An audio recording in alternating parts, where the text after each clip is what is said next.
समझ रहे हो ना? क्षेत्रमिति में हम आपको पढ़ा रहे हैं, आयत पढ़ा दिया, वर्ग पढ़ा दिया।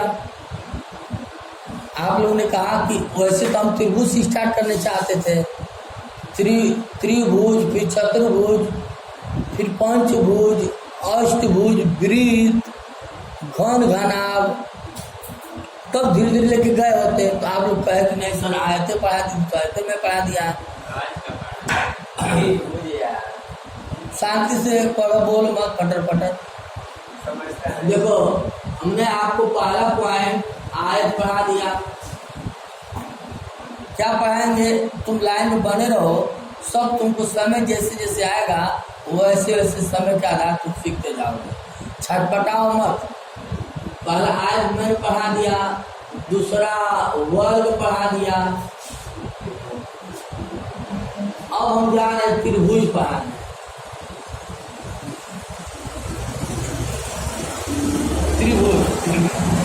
त्रिभुज क्या होता है बताओ?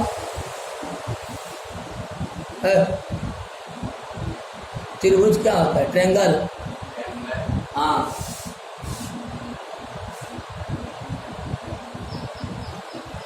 तीन भुजाओं से घिरी हुई आकृति को हम क्या कहते हैं? त्रिभुज कहते हैं। ठीक है ना?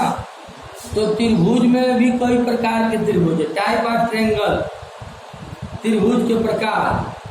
अब इसमें पहला हेड लगा लो विषम बाहु त्रिभुज, स्केलर ट्रायंगल। विषमबाहु त्रिभुज के बारे में हम लोग पढ़ने जा रहे हैं। विषमबाहु त्रिभुज का मतलब ये जो भुजा है, ये तीनों भुजा जो है आपस में बराबर नहीं होती। देख रहा है ना? ये तीनों भुजा आपस में बराबर नहीं होता है, तो इसे हम विषमबाहु त्रिभुज कहते हैं। और तीनों भुजा भी बराबर नहीं होता है और तीनों कोण भी बराबर नहीं होता है। तो इस स्थिति में हमें इस त्रिभुज का क्षेत्रफल ज्ञात करना है। इसका क्षेत्रफल हम दो विधि से ज्ञात करेंगे। पहला विधि, मान लो ये आधार है ना? तो इस त्रिभुज का एरिया ऑफ ट्रायंगल ABC, तो आधार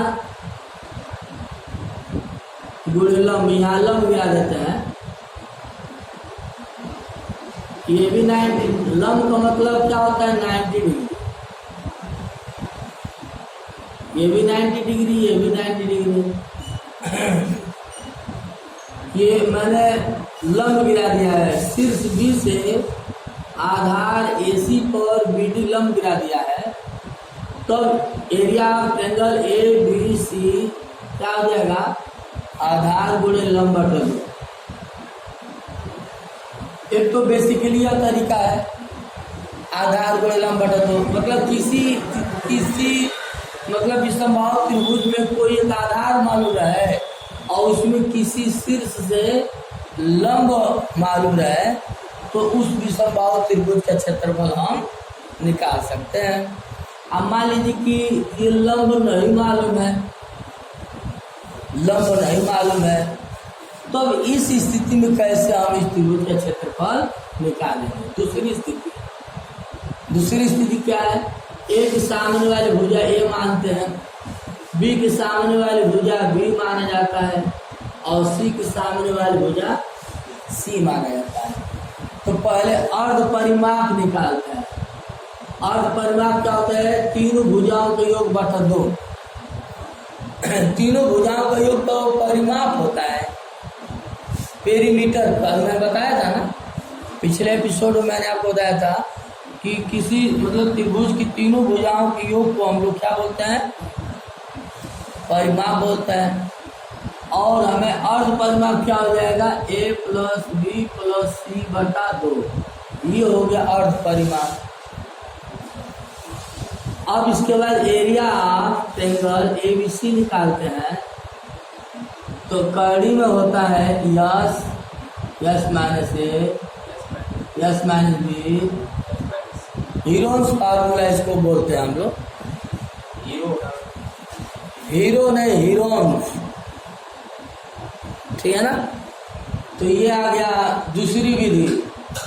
जब लंब नहीं मालूम रहेगा, बस तीनों भुजा मालूम रहेगा, वो अभी तीनों भुजा विषमबाहु त्रिभुज रहेगा, तो विषमबाहु त्रिभुज का क्षेत्रफल होता है area of triangle ABC that is equal to the under root और परिमाप S, S minus A, S minus B, S minus सी।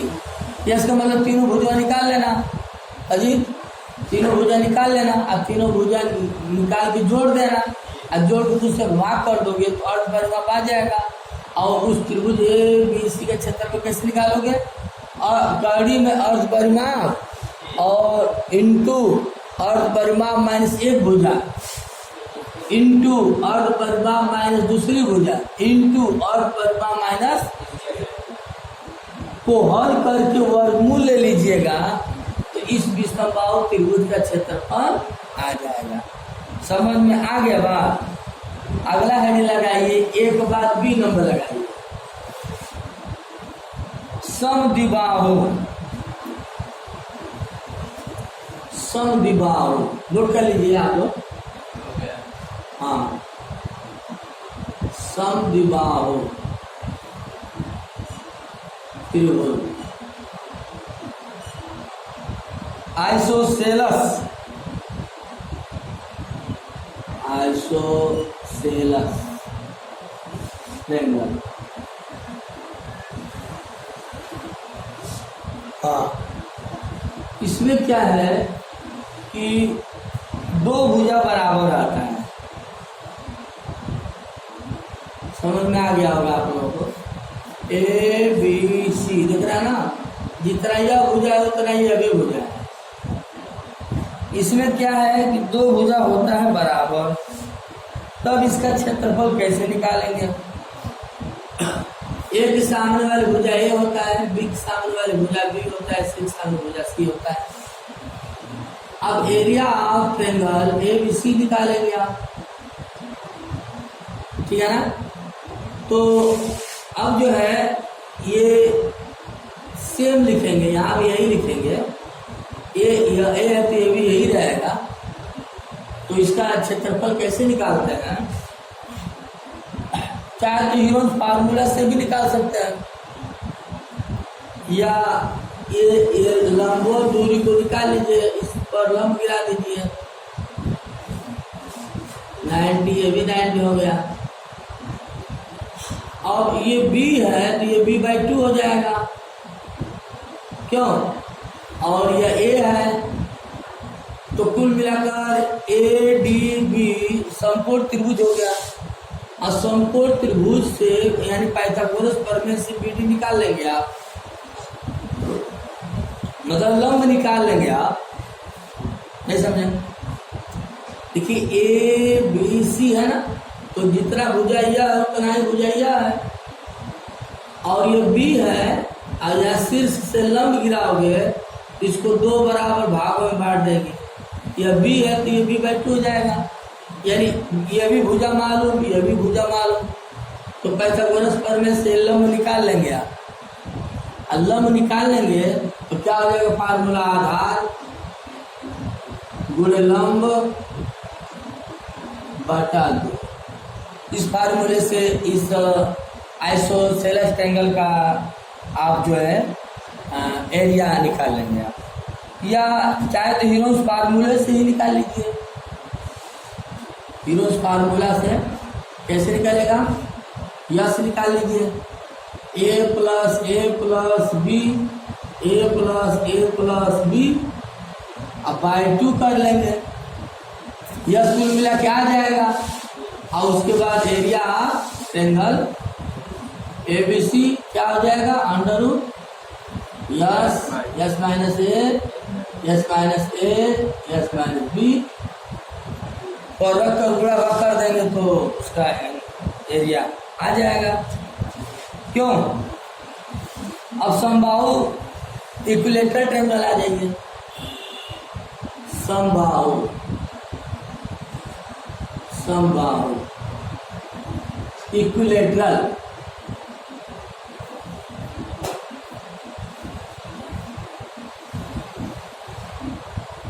समबाहु त्रिभुज मतलब ए सब ए रहेगा, ठीक है ना। समबाहु त्रिभुज के क्षेत्रफल कैसे निकालेंगे, ये तो बहुत पहले से आप लोगों को मालूम होगा।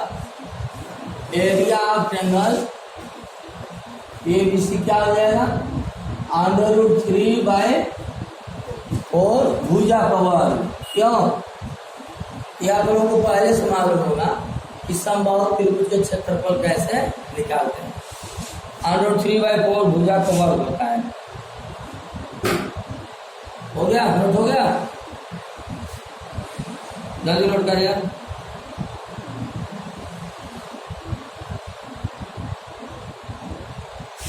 अब बी नंबर लगा लीजिए, समकोण त्रिभुज, राइट एंगल ट्रायंगल,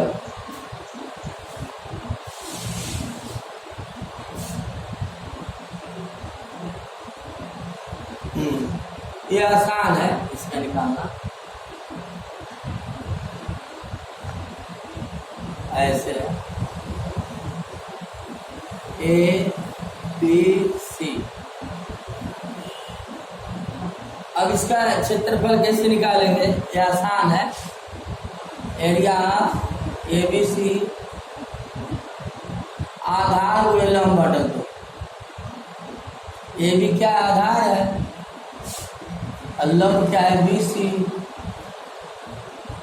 बटा 2, ठीक है ना। तो अब चलते हैं चतुर्भुज में जो छूटा है, और मैं चतुर्भुज में तो आपको आयत पढ़ाया है, वर्ग पढ़ाया है, त्रिभुज भी आज में पढ़ा दिया। अब अगला हेड लगाइए चौथा नंबर पे, समांतर चतुर्भुज।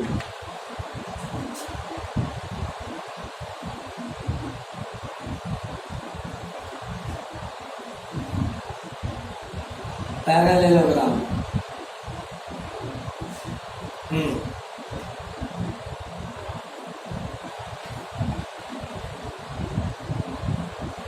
पैरेललोग्राम। समांतर चतुर्भुज क्या होता है, आइए पहले इसको जानते हैं।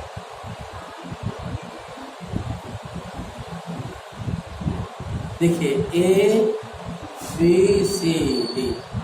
ABCD समांतर चतुर्भुज है। क्यों, क्योंकि आमने सामने की भुजा क्या होती है, समांतर भी होती है और बराबर भी होती है। ये इस भुजा के बराबर है और ये इस भुजा के बराबर है, और समांतर भी होती है। पहली बात, समांतर चतुर्भुज किसे कहते हैं, आमने सामने की भुजा समांतर होती है और बराबर भी होती है,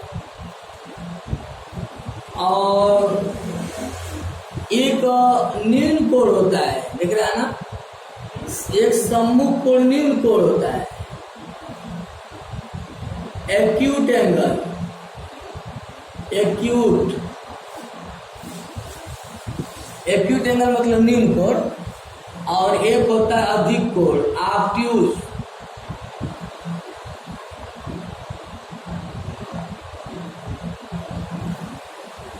अधिक कोण जिसको बोलते हैं, मतलब क्या है कि दो सम्मुख कोण न्यून कोण होता है और दो सम्मुख कोण क्या होता है, अधिक कोण होता है।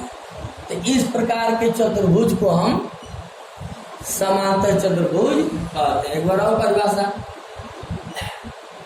समांतर चतुर्भुज चार भुजाओं से घिरी हुई ऐसा आकृति जिसके सम्मुख भुजा बराबर एवं समांतर होती है, आमने सामने भुजा बराबर एवं समांतर होती है, और दो सम्मुख कोण न्यून कोण और दो सम्मुख कोण अधिक कोण से घिरी हुई चतुर्भुज को हम समांतर चतुर्भुज कहते हैं। मेन बात है कि सामने का भुज समांतर बराबर होती है, एक सम्मुख कोण न्यून कोण होता है और दूसरा सम्मुख कोण अधिक कोण होता है। समझ में आ गई बात। अब इसका परिमाप इसको थोड़ा इच्छा करते हुए तो हाँ सही कहा, जैसे आयत है ना तो आयत को थोड़ा दबा दीजिए, सबको 90-90 होता है और इसको जब दबा देंगे तो एक 90 से कम हो जाएगा और दूसरा 90 से ज्यादा हो जाएगा। ये मान लो जब दबाएंगे ऐसे आप तो ये 90 से कम हो जाएगा, ये 90 से ज्यादा हो जाएगा, तो तुरंत समांतर चतुर्भुज बन जाएगा। और समांतर चतुर्भुज का क्षेत्रफल क्या होता है? आधार area of rectangle area parallelogram A B C D बराबर आधार गुणनफल ऊंचाई, ये ऊंचाई है, आधार गुणे ऊंचाई, बस आधार गुणे ऊंचाई होता है।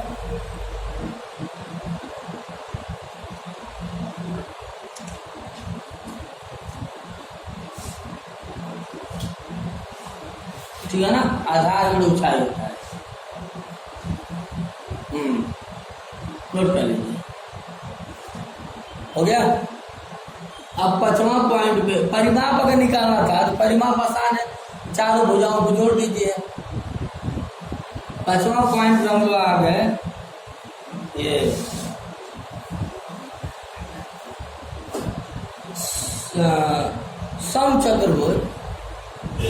समचतुर्भुज के बारे में आ गया हम लोग।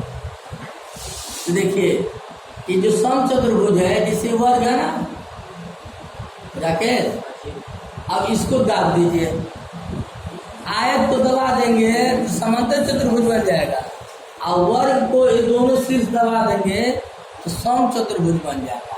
ये वर्ग है ना, और ये ऐसे सभी भुजा बराबर ए बी सी डी।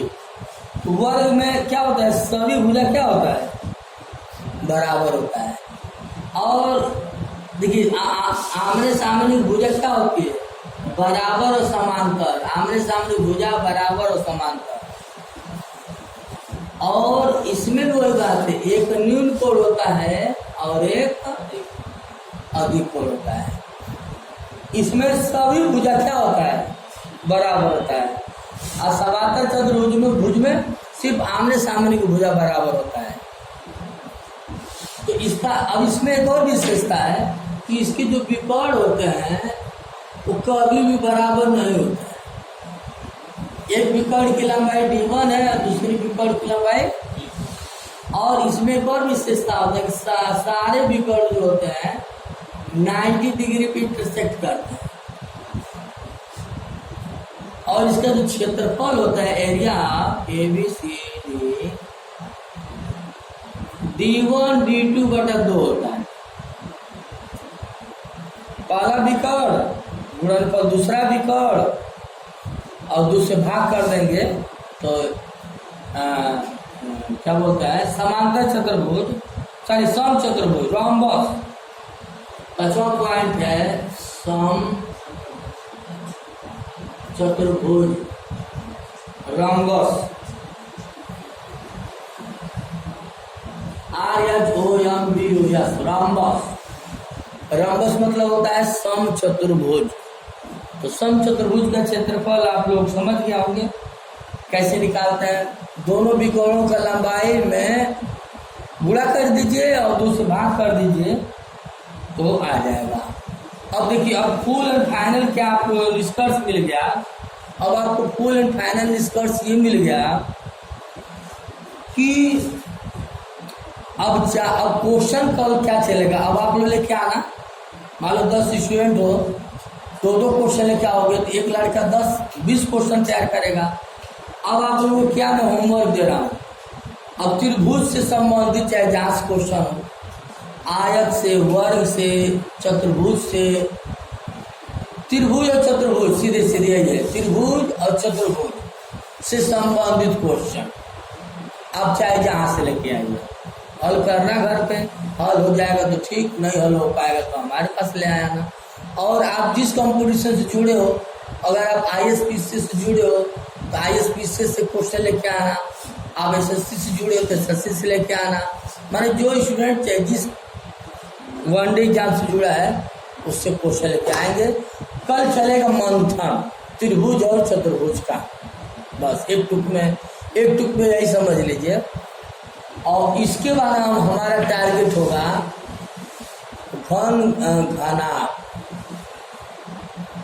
घनाभ के बाद वो चलेंगे षष्ठभुज, पंचभुज, माने पहले भुज से रिलेटेड हम लोग बात करेंगे। अब भुज जब खत्म हो जाएगा तब चलेंगे वृत्त। अभी घना भुज ही से रिलेटेड न है, अष्टभुज है, षष्ठभुज है, पंचभुज है, सब भुज से रिलेटेड है, चतुष्फलक है, यानी भुज से रिलेटेड हम लोग बात करेंगे कल। अब क्वेश्चन लेके आएंगे। जैसे त्रिभुज है उस दिन आप पढ़ाए थे